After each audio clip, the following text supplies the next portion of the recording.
Alright, let's get started. We all know Realme has launched 4 devices day before yesterday. Let's talk about the least interesting product first, the backpack. It's priced about 1500 rupees.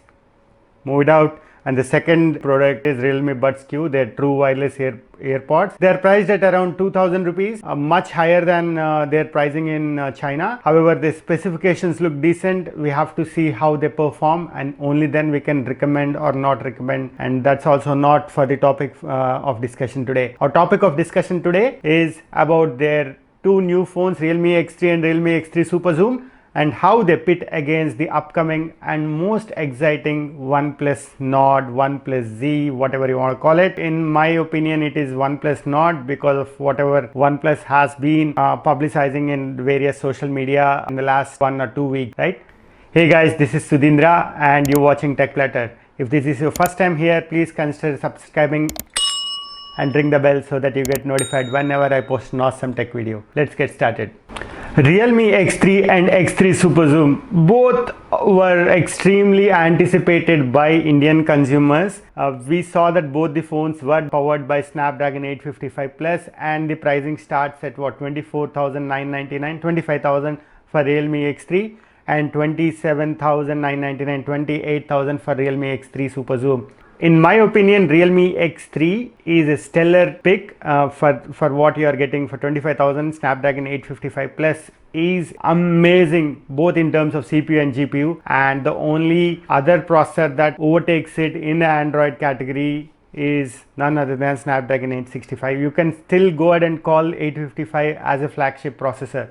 Coming to the differences of these two, there are two major differences. One of them is of course the periscope camera, the 8 megapixel periscope camera, which helps in the 60x digital zoom or hybrid zoom, so called hybrid zoom. It truly offers 5x of optical zoom or lossless zoom, we can call it, and that is a very good feat. And including some digital zoom, you can zoom up to 60x. OnePlus and Realme are not good performers when it comes to camera, both rear as well as the selfie cameras. We have to see if Realme has improved any of their algorithms on how they are using the 60x zoom and how they are using the 64 megapixel primary camera in taking those photos. However, if there are no major upgrades done, it will not be a great performer. We have to see once the phone is released. And the other major difference is of course the selfie section. X3 SuperZoom comes with 32 megapixel Sony sensor. On the other side, X3 comes with a 16 megapixel sensor.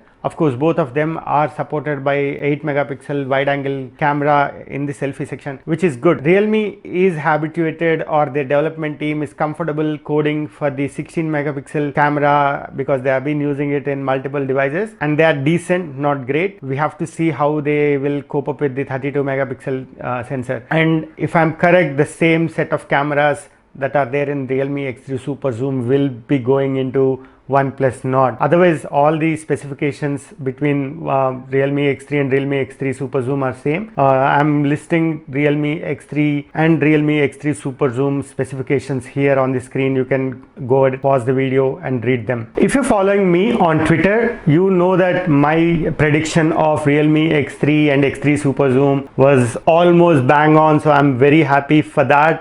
That was more of I have used some mathematical models and some historic data and calculating it.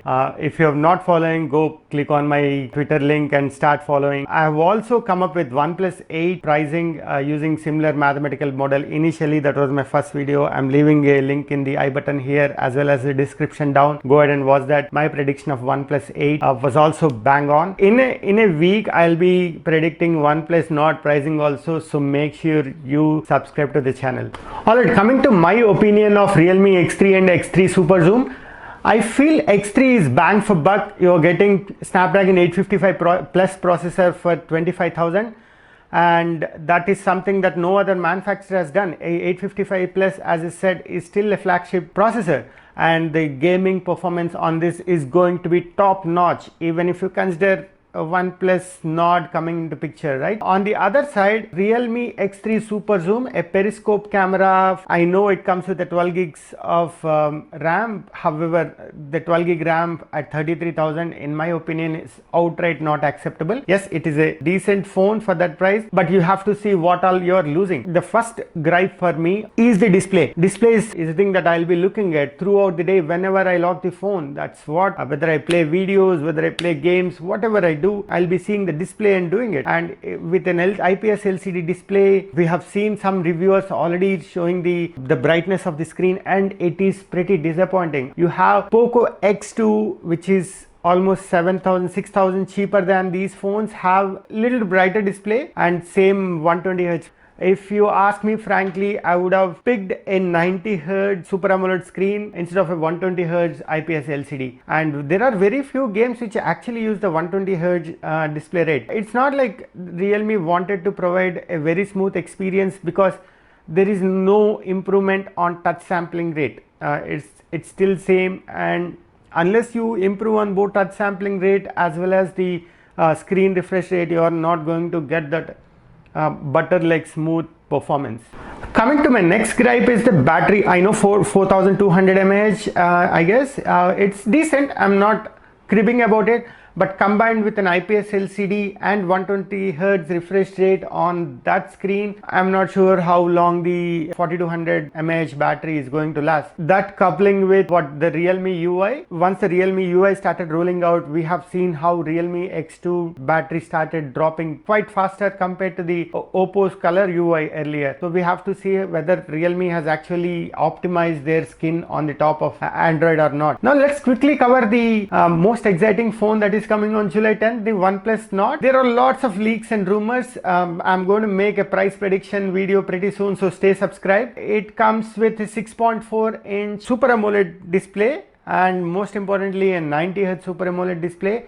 And the leaks at this point suggest 22,000, 21,000, which I don't think will be the case, but let's see. I don't know how once the formulas are applied, I don't know what the result is going to be. I have not done that yet. But a 90 Hz Super AMOLED display, Snapdragon 765G processor, which is again a very good processor, but not close to 855 plus. But it comes with an inbuilt 5G modem. It's little future proof compared to 855, because 855 plus is only a 4G modem. You will get about 4000 mAh battery, 30 watt fast charger. Both the phones have the same charger. I'm talking about OnePlus Nord as well as Realme phones. Again, it has a quad camera setup with 48 megapixel camera on the back, and only yesterday Android Central has leaked that even the selfies have a dual camera. That is the 32 megapixel primary shooter and 8 megapixel wide angle sensor, which is a first for OnePlus. We have to see how OnePlus is going to implement that. But I have my mixed feelings. Even though it was said that OnePlus is going to come with dual punch hole cameras, I still have a feeling it'll come with one single camera in the front, but you never know, because there are not many leaks about that phone at this point. Comparing these two, right?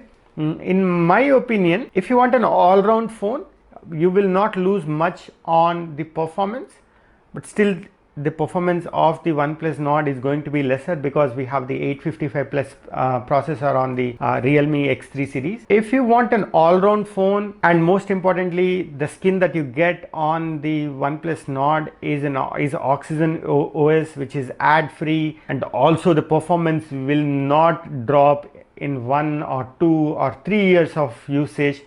So that is the best thing that Oxygen OS offers, and also brand loyalty, because OnePlus is already an established brand, Realme is still establishing. If you see all those things, if you want me to be very honest, I will end up picking OnePlus Nord. But if you want a 64 megapixel, if you are sold for the specifications, yeah. And if you are an outright gamer, don't take me wrong, 765G also supports PUBG at high or ultra settings, but the GPU performance of 855 plus is way more than what we see in 765G. So if you want an outright gaming beast out of these two phones, you have to pick Realme X3 SuperZoom or X3. But still, with such a dull display, I don't think it's a wise choice. But however, if you want to pick between Realme X3 and X3 SuperZoom, the best choice that you can pick is Realme X3. I still feel it is not worth spending 32,000 on Realme X3 SuperZoom. If I have 32,000 rupees in my hand, I will end up buying an iQOO 3, which has a flagship Snapdragon 865 processor, right? And it also comes with the game pads on the top, touch sensitive buttons that improves your gaming experience. That's my take on these two phones. What I'm going to do next is in couple of days I'm coming up with the list of phones that are going to be launched in the month of July. To stay subscribed and click on the bell so that you get notified the moment I post the video. I'm going to list all the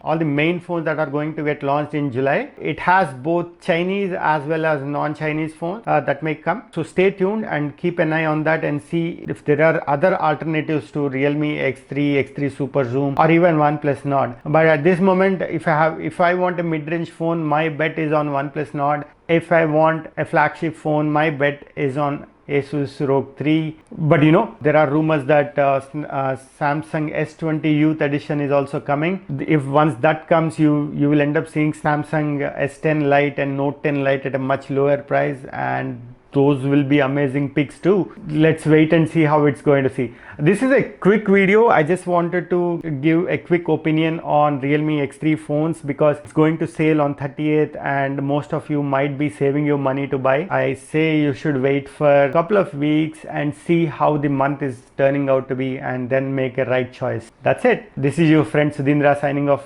Please like, share, comment and subscribe. See you in the next one. Cheers.